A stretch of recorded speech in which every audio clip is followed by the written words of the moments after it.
Hello, traders. It's 8:02 a.m. Chicago time on Tuesday, the 27th of October, 2020. This is episode number 1866.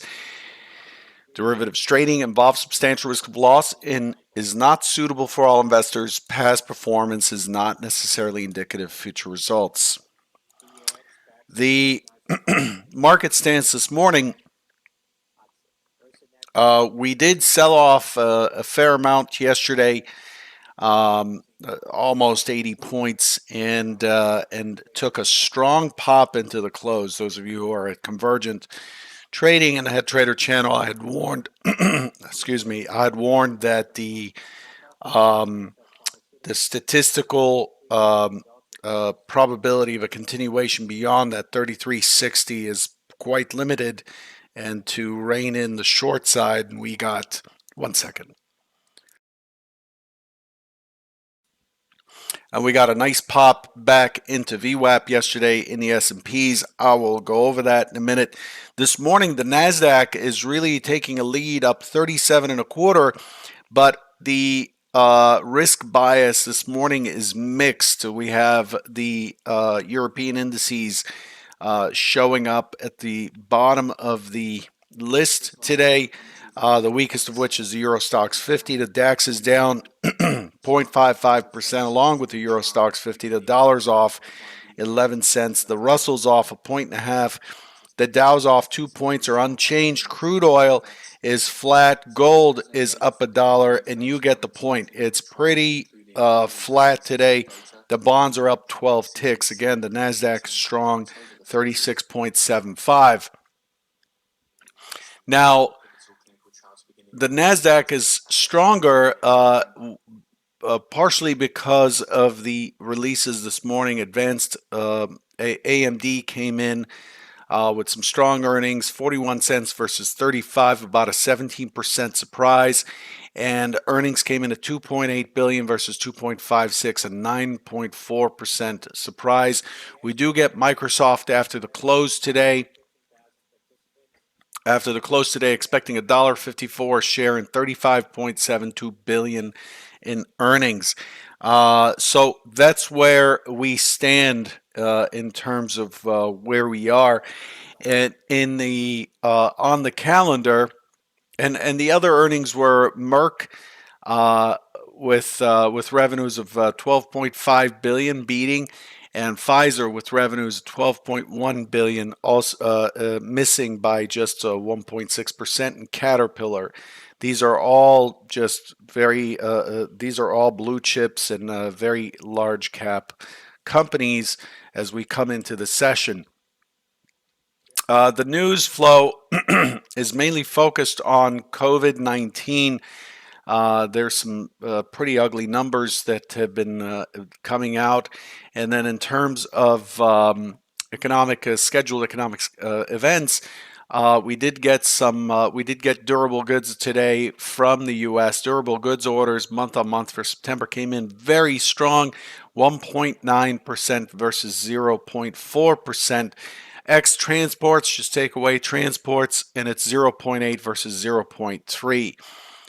We did get the S&P Case-Shiller just a few minutes ago, and we get consumer confidence for October at the top of the hour at 10 o'clock Eastern, a half hour at the open. The expectation is 101.5 for consumer confidence. At the same time, we get Richmond Fed, and that wraps up the day. We do get API crude oil stock change after the close today at 4:30. Now, let's switch over to our review segment.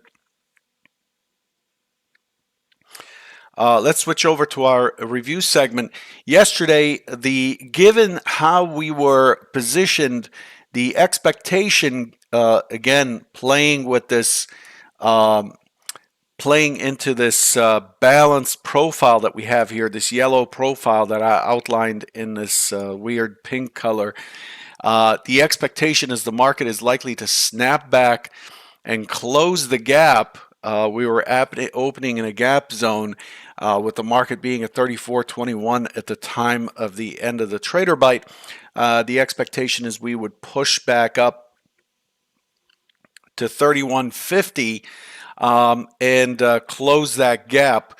That's the normal behavior of the market. Now, barring that, the market may push up into the gap, fail to close, turn over, and start heading down below the 3,400. The expectation was just below 3,400, potentially 84.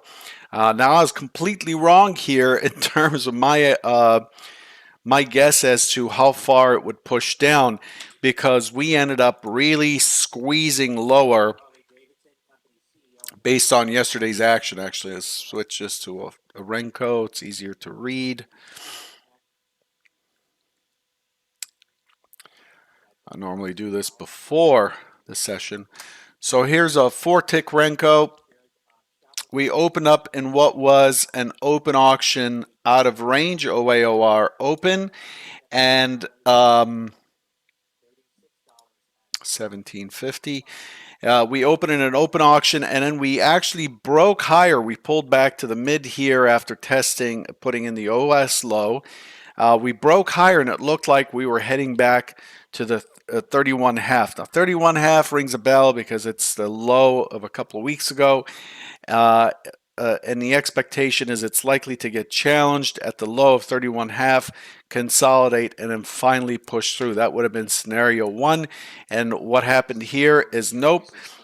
This is scenario 2, the impulse. Look at this wide rotation. So all these rotations are quite normal up to this point. Remember, anything up to 9 points or so in this time frame is considered normal. Inside of these red lines is considered normal. Anything outside of the red lines is considered an impulse or exaggerated and is expected to follow through.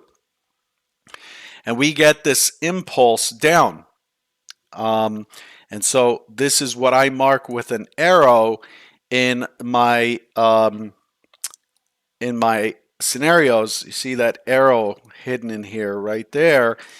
So as soon as we see that, now we're looking to the short side. We're looking for indications, zippers, whatever, to get short and play the short side. The target here is 3,400. The first target is 34.05, if you recall, 34.04.05, and we ended up tagging that exact stock zone and pushing back up. Pretty weak 6-point pullback, and then it finally falls through. We end up going to that, if you recall, the 84 is a key area down here, 84. And look at what it does. It goes down to 84 and it consolidates, right? This is what we would expect. We'd expect the stock zone levels are areas where the market's expected to see a reaction. It goes down, it consolidates for quite some time. And in this consolidation, it's really obvious that the rotations up are just not able to get anywhere, and they're drying up. Every time it rotates up, it's drying up, and it creates these scalp short opportunities for a break lower. How far? The next level down was like 72, 72, 60, and 56. It ended up pushing to 56 on the nose, and what we have here is an excess low in a bigger time frame. Excess low in a bigger time frame and a V bottom. Also, some people see this as an inverted head and shoulders, with looking for the pivot point at the neckline and a break to the upside. We come right back to that 83, 84 area. We built the point of control on top of it. And what we have here is a very clustered area between 90 and 80, and that's really where we finished up. We rotated down. This I didn't get at all. I didn't get this move. It didn't make sense to me. We took out the prior low by a tick at 73, and we exploded to the upside with a 23-point move. Now, some of you watching this video may ask, how does this work? How does this indicator work? All this is is it's called a zigzag indicator. All it is it continues to measure the range from the last peak to the current point. So if this is 16 points, it'll continue to measure that. Goes to 17 points, it shows 17 points. It'll continue to measure that until we have a 16 tick counter rotation. And I set that counter rotation. So in this case, 16 ticks, 4 points. As long as we don't have a 4-point pullback, that's considered one move. How do I get the 16 ticks? How do I get the 9 points up, 9.5 points down? I get those through statistical studies on what's called a fractal rotation chart. And this tells me immediately what the mood of the market is. And I'm looking at a 10 session look back period, but I'm seeing compared to those 10 sessions, it's telling me what is the rotation doing now, statistically speaking, on a distribution. Is this a normal? Is this a normal rotation? Is it a 90 percentile rotation? Is it 1 sigma? Or is it is it 2 sigma? Actually, sigma is written like this, 2 sigma, or what? And it helps me see what is the side that I need to lean on. The side that I need to lean on is the side making good rotations with good delta. That's what's important. I want to see price, and then I want to see volume confirming price or volume going with price, because that's where the energy is. Price is just a direction. Volume is the energy behind it. And so that's where we stand. Where did we finish? The IB was left way behind. This is a trend day technically, because you can see the IB was relatively small, about 15 points, and we have gone multiple times the IB. That's one indication of trend.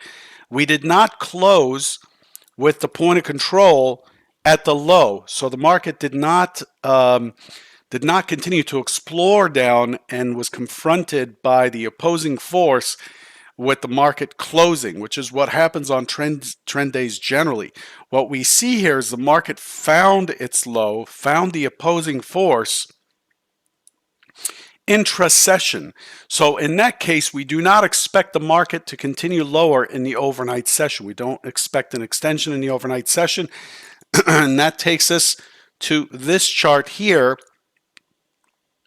where we can see what the market has done. And you can see that as we reopen, the overnight session is got an upward skew, and that is again because we had a V bottom and a clear indication that the market has explored prices down enough to find buyers. This is how we find buyers, right? We keep advertising price lower, lower, lower until we find buyers, and then we came back to the middle, and we've been holding steady in the middle on really good volume on a very blunt profile. That is just a horrible high. Look at that weak high. Terrible. Above 3,400, and it's pulled back with the U.S. figures at 730 or so. We are at the mid VWAP point of control, complete balance, a box profile. The overnight profile puts us in the middle of the range, just above value. On a trend day, we do not have a value area, but yesterday we do have a value area. We have a Gaussian distribution here.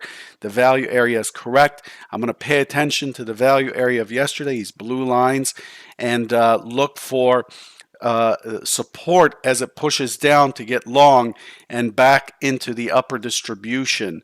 That's what I'm looking for this morning. What are the expectations this morning? I'm not going to go through Bookmap.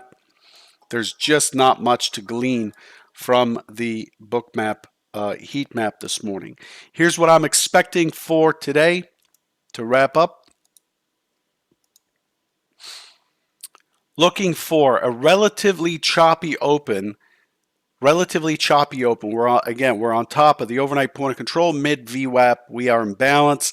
A relatively choppy open that attempts to push lower. I'm looking for an impulse up, and I'm looking for this 34.10 to be taken care of. Let me turn on my stock zone levels. 34.10 to be taken care of. You can see that we made a low here the night before, and we are testing it from below. I'm looking for it to push the 3410, consolidate here, and start to squeeze in this low volume range, and then squeeze itself back to what? The 35, the MC point of control that I showed you yesterday on that big profile that was completely normally distributed with a point of control at 35. I'm looking for that 35 to be tested below. We overshot based on yesterday's information, yesterday's auction. We have overshot balance, and we are likely to come back from below. This is the primary expectation. So an open auction that squeezes at some point with an impulse, 3410 squeezes 3410, consolidates here, and then starts pushing through these areas. 3420, if you recall, was a big level from a few weeks ago, from the beginning of the month, and consolidate, and then finally arrive towards, maybe not into, but towards the 3435. That's what I'm expecting today. Why? Because we are still imbalanced. Despite what happened yesterday, we're still imbalanced. The secondary scenario, open auction that pushes up, tests the 3410, attempts to squeeze higher, can't get through 20, gets its impulse down, consolidates against value high, this blue line, value high from yesterday, and then drops into value of yesterday, in which case we'd be looking for the 83 to 85 becomes a huge area, and I'm expecting it to get trapped here and hold steady in this big balance zone from yesterday. Okay, so this is a big area, the 83, 85, and that becomes the magnet below. So what are your big areas? 85, up above 35, those are the big areas, and 51 above. If it manages to squeeze some more, we have 12 and 20. Okay, these are the main test areas that we're looking for today. Okay, and then below here, we're looking yet again at the 60 area as the next area to test, and then we have 3340, which is the biggest balance area, MC point of control, a composite point of control. This is the big mama right here, the 3340 below. Okay, good luck, and keep your eyes on risk. Do not get lax with risk. Wait for the market to come to you. There's plenty of volatility. There's some good volatility, good opportunity. The markets are actually in great shape right now. Even though you may be losing, hopefully you're making money, but the markets are actually in good shape and are making excellent rotations. Take advantage of that. And the way to take advantage of it is to stick to your plan and let the market come to you, define your risk, and go for it. Good luck, and I'll catch you tomorrow morning. Take care.